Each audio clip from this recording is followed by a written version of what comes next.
Halo, Om Swastiastu.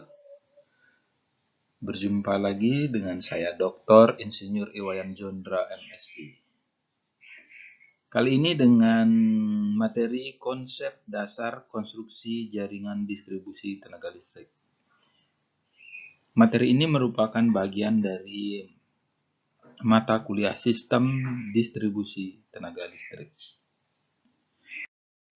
Nah, kalau kita lihat dalam sistem secara keseluruhan, sistem ketenaga listrikan seperti ini ya, dari pembangkit, gardu induk, transmisi, kemudian ke distribusi, baru masuk ke pelanggan. Nah, kita akan berbicara pada yang lingkaran merah ini, sistem distribusi. Ya.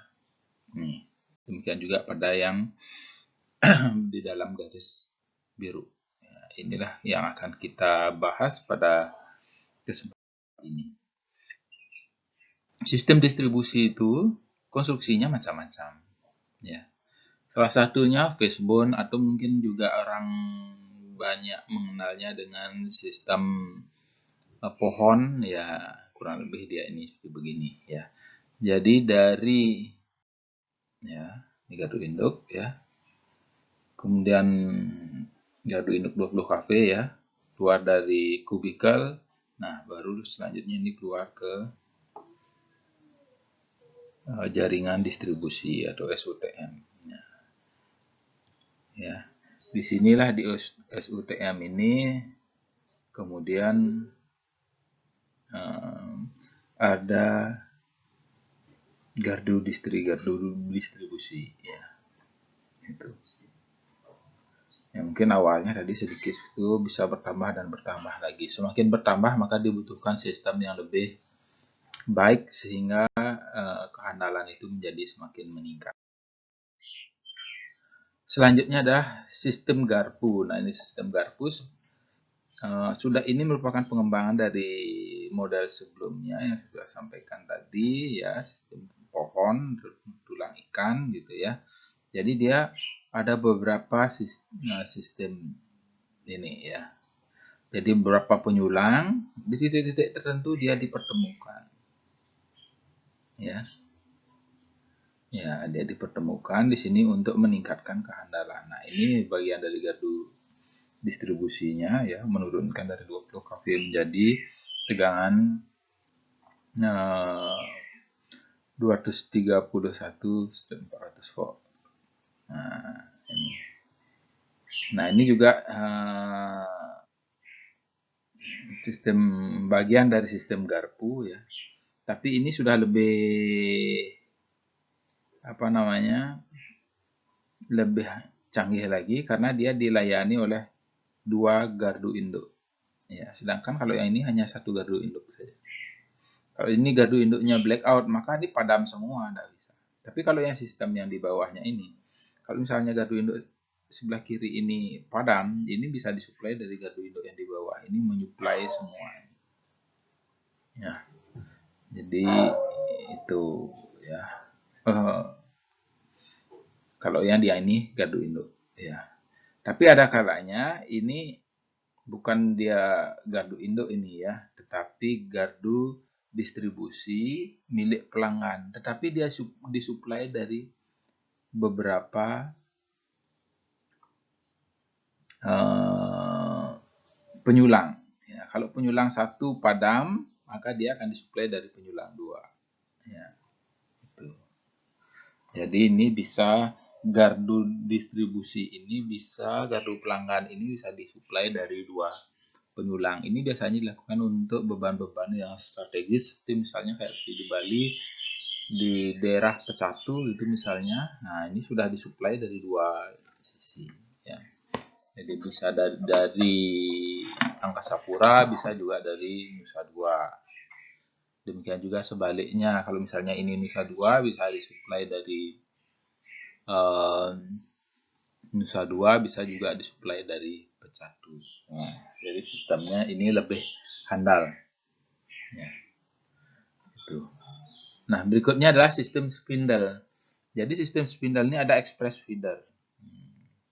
Jadi ini tanpa beban ini. Kalau ini kan berbeban semua nih. Semua ada gardu distribusi. Ya. Kalau yang sistem spindle express feeder ini yang di tengah ini tidak ada bebannya. Jadi beban itu ada di pinggir semua. Ini bagiannya semua berbeban ini. Ya. Kalau misalnya ini terjadi gangguan, maka disuplai dari express feeder ke sini. Gitu. Ya. Jadi, nah kalau ini yang sistem spot load ini luar biasa nih. Satu beban ya, ini disuplai oleh 3 penyulang. Ini biasanya untuk beban-beban yang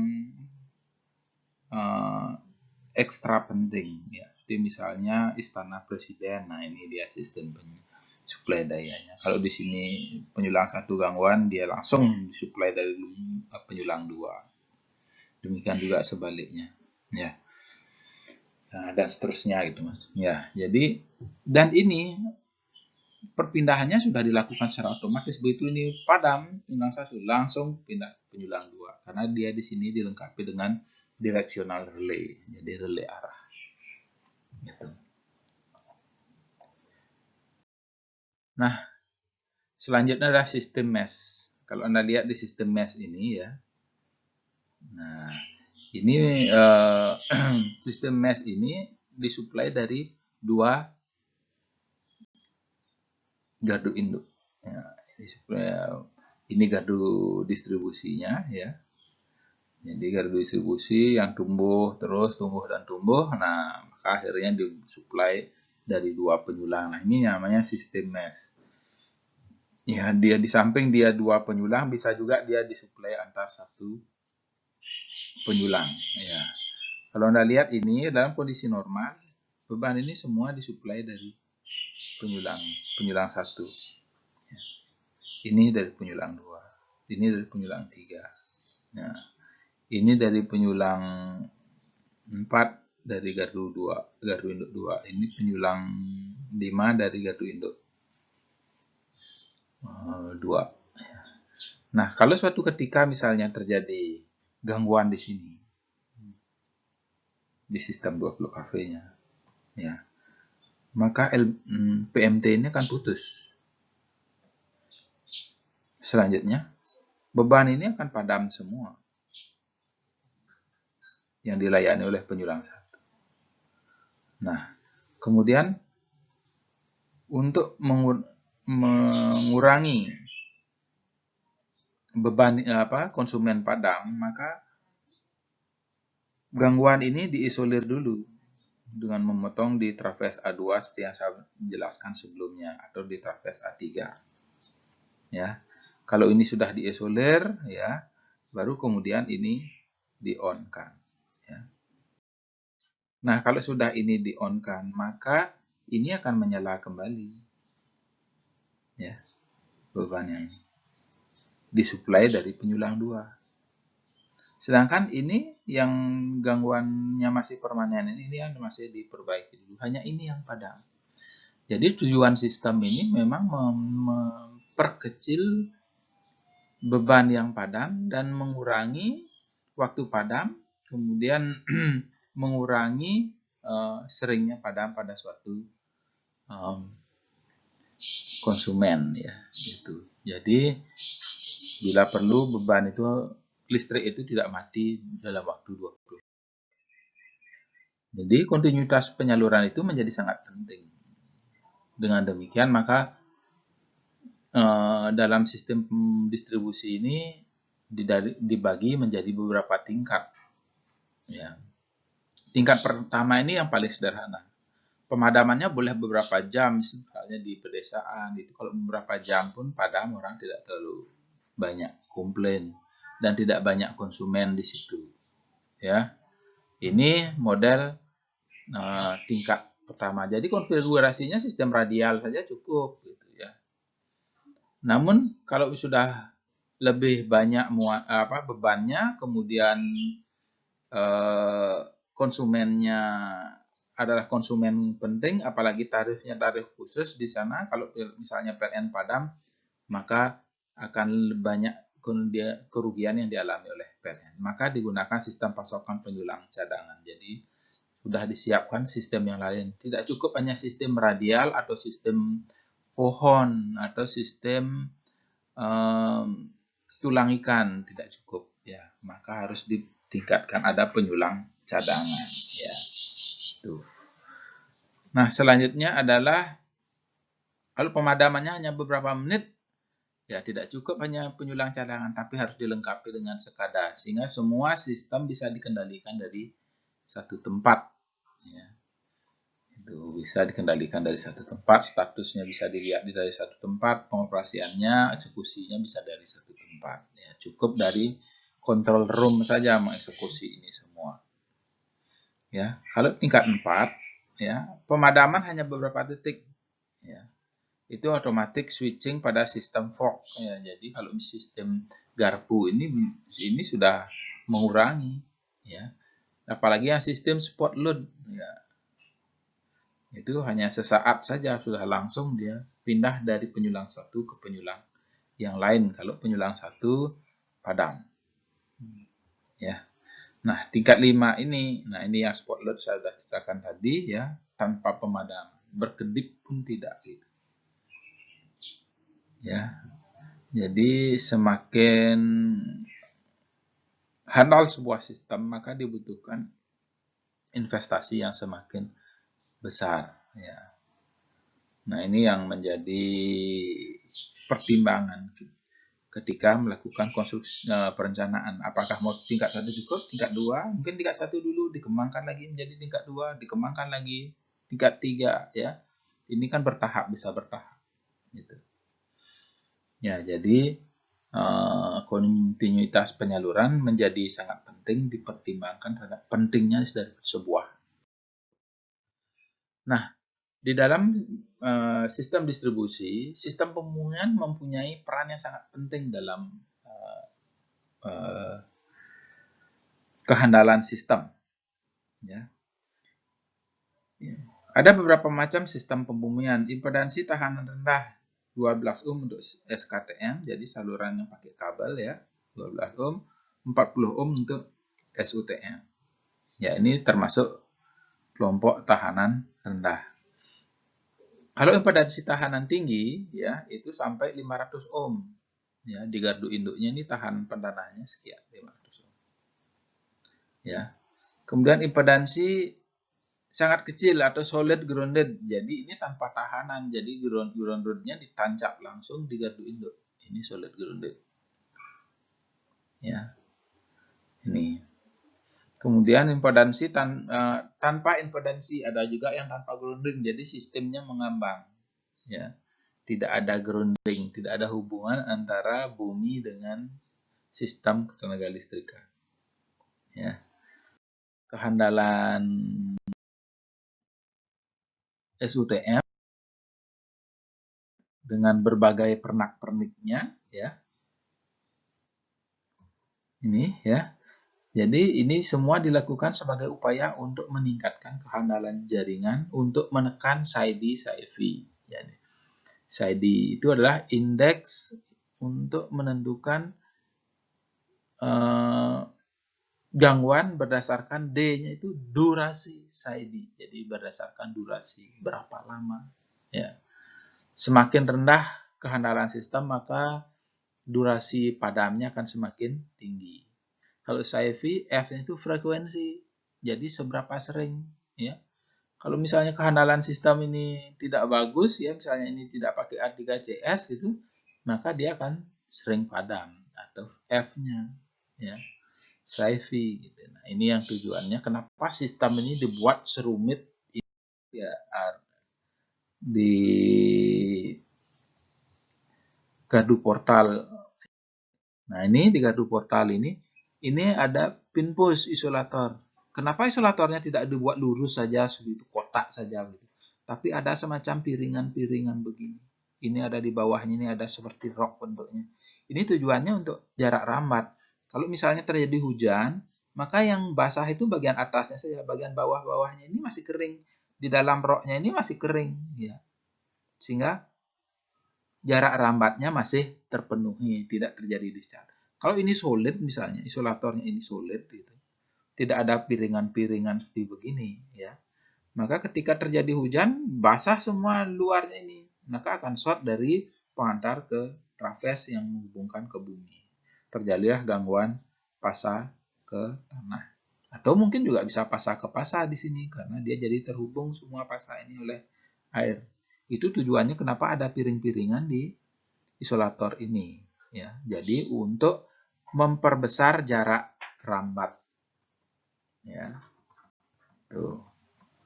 Jadi semua sistem ini membentuk alat-alat ini dibentuk sedemikian rupa maksudnya gitu. Ya. Ini disebut dengan creeped distance atau jarak rambat. Nah, selanjutnya yang perlu dipikirkan dalam perencanaan adalah prosedur uji. Bagaimana menguji sebuah peralatan. Ya, prosedur ujinya seperti apa, ya. Kemudian impulsnya berapa besar impulsnya, frekuensi yang untuk pengujian itu berapa, itu semua ada perlu dipahami dalam perencanaan. Dan PLN sudah punya standarnya. Nanti kita akan sampai di materi tentang ini. Kemudian tegangan sisa pada arrestor. Ketika terjadi petir gitu, sebelum terjadi petir sifat arrestor itu sebagai isolator. Namun ketika terjadi petir dia akan menjadi sebuah penghantar. Dia akan langsung menyalurkan dari arus petir dari penghantar ke bumi. Nah, ketika penghantar sudah arus petir sudah terbuang ke bumi, maka arrestor akan kembali menjadi sebagai isolator. Inilah ketika dia sudah kembali menjadi isolator, berapa tegangan sisa yang masih di dalam jaringan. Ya, tentu ini tidak boleh lebih dari 24 kV. Ya. Withstand making current, jadi ini arus dalam kondisi normal. Ya. Nominal breaking capacity, ya.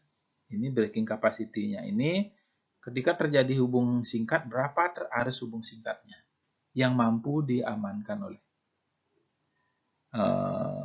sistem tersebut. Ya. Kalau misalnya MCB di rumah Anda itu 4 ampere, nah ini dia akan memutus pada 4 ampere. Breaking capacity-nya berapa? Misalnya 4,5 kA. Kalau terjadi arus gangguan hubung singkat sampai dengan 4,5 kA, maka MCB akan bekerja dengan baik. Demikian juga ini, peralatan TM. Dia harus mampu bekerja pada breaking capacity yang telah ditentukan. Parameter lain dalam perencanaan yang perlu diperhatikan adalah parameter lingkungan atau kondisi iklim. Ya. Tentu misalnya seperti daerah-daerah yang pinggir pantai tentu memiliki karakteristik khusus, paling mudah terjadi polutan atau penggaraman. Ya. Sebuah hasil penelitian menemukan bahwa semakin tinggi kadar garam, maka nilai isolasi dari sebuah isolator akan menjadi turun secara signifikan. Nah, selanjutnya adalah suhu keliling. Pada temperatur berapa di sekitarnya.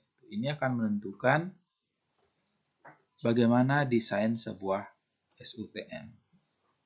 Nah, besarnya curah hujan, apakah sering terjadi hujan? Nah, tentu perlu didesain alat khusus sehingga sistem itu aman dari terpaan hujan.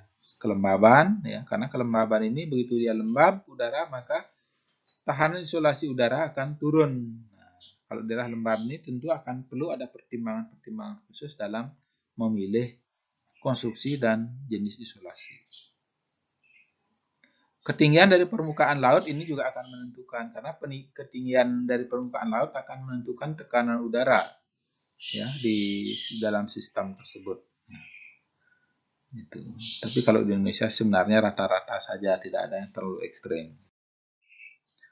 Nah, parameter material itu perlu ditentukan adalah beban kerja. Material itu harus kerja pada beban berapa? Ya, baik secara mekanis maupun secara elektris. Ukuran dan dimensi. Misalnya untuk mampu sebuah tiang beton, ya, untuk mampu bekerja pada beban sebesar 200 dekanewton, maka dimensinya berapa? Ini sudah ditentukan. Pada tiang berapa? Misalnya tiang 9 meter, tiang 11, atau tiang 13. Nah, material ini digunakan di mana? Di indoor atau outdoor? Ya. Jangan material indoor digunakan di outdoor. Sering terjadi permasalahan di lapangan, padahal materialnya material indoor, ya. Didesain untuk indoor, tapi digunakan di outdoor. Konsekuensinya apa? Dia tidak akan tahan UV, tidak akan tahan terhadap hujan, dan lain sebagainya. Ya, itu. Prosedur dan tata cara konstruksi ini menjadi hal yang sangat penting. Ya. Sebagus apapun sebuah peralatan atau material, ya, jika pada saat pemasangan itu tidak sesuai konstruksi atau prosedurnya tidak sesuai, ya, itu akan mengakibatkan terjadinya gangguan. Misalnya tekap isolator di beberapa tempat ada yang terbakar. Misalnya tekap isolator di gardu ada yang terbakar.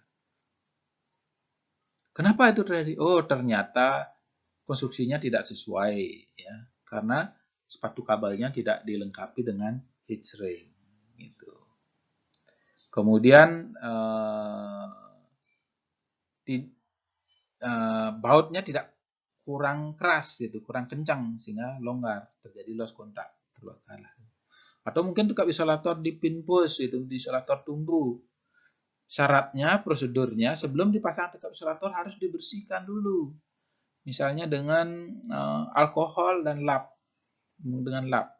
Nah, akhirnya kalau sudah itu bersih, baru tekap isolator bisa dipasang atau diimplementasikan. Kalau ini dilewati, kemungkinan tekap isolator terbakar itu ada. Kenapa? Ibarat kita itu luka. Kalau lukanya itu tidak dibersihkan dengan alkohol atau mungkin dengan air infus, tapi kita langsung tutup dengan perban, ya, maka akan terjadi infeksi. Ya, kira-kira begitulah kalau kita memasang tekap isolator tidak bersih. Ya. Nah, spesifikasi teknis konstruksi, ya, ini bagaimana cara masangnya. Spesifikasi teknis konstruksi, apakah dipasang untuk tekap isolator untuk lurus yang tipe YSL, ya memang harus dipasang pada yang jaringannya lurus. Kalau ada jaringannya belok, harus pasang yang tekap isolator belok atau YSB, ya, dengan tipe YSB, gitu, ya. Kalau ada yang jamperan-jamperan, mesti misalnya di traves A2 atau A3, nggak bisa pakai tekap isolator lurus, pakai tekap isolator belokan, ya. Demikian juga untuk bahan material-material yang lain, gitu, ya. Misalnya trafo 200 kVA dipasang pada gardu distribusi dengan satu tiang. Nah, tentu ini tidak akan kuat, ini rawan patah tiangnya. Itu misalnya. Kalau yang 200 kVA konstruksinya harus menggunakan double tiang.